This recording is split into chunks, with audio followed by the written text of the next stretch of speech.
war.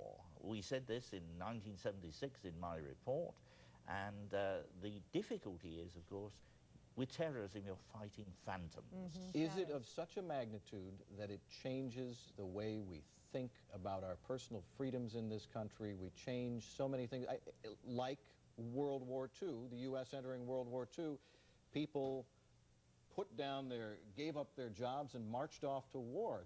The entire country did a 180-degree turn on December 8th, 1941. Is it of that magnitude in this country? I believe in a way it is, Tim, but on the other hand, I have a vivid recollection of when Pan Am 103 went down, and there was a young lady who was asked, I believe by CNN, she was waiting for another flight. Are you not going to fly? She said, I must get back. I must get back home.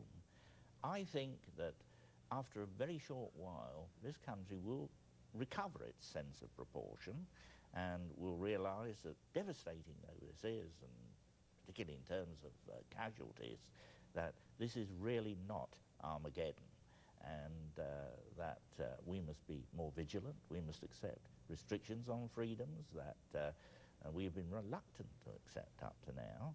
But as I say, it's really an intelligence matter. You need to know about these things before they occur, because you can't prevent them once they are in train. And a very personal tragedy, of course, for the families that have been caught in this today. Thousands of victims. Well, there's one other point that I'd like to make here, and that is it's singularly ironic that American Airlines should have been involved in this, because no carrier in the world has spent more on security and taken more security precautions than American Airlines, and it's a singular tragedy that it was involved in that way. All right, we appreciate your insight. Tony Cooper, an expert on terrorism, an unfortunate day that we have to receive your insight. Thank you, Jim. Thanks so much.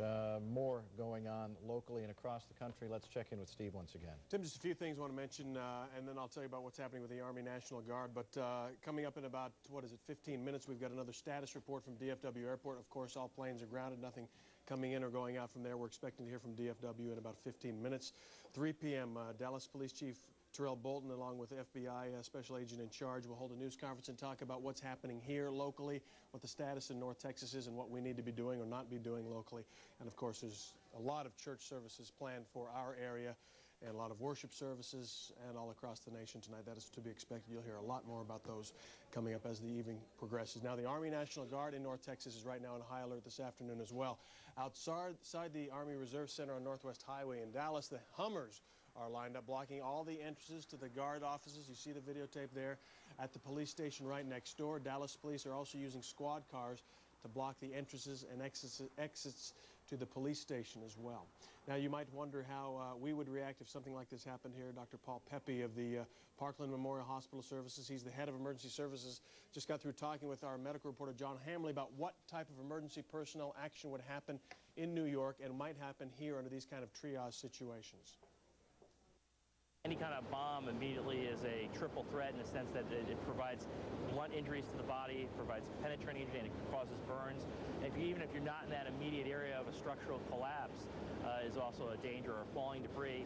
And then thirdly, even if you're coming out of a building where there's smoke coming out, yeah, there is major risk from that, obviously. So there's obviously a lot of medical problems that occur to people that will usually do them in if they're right at the scene.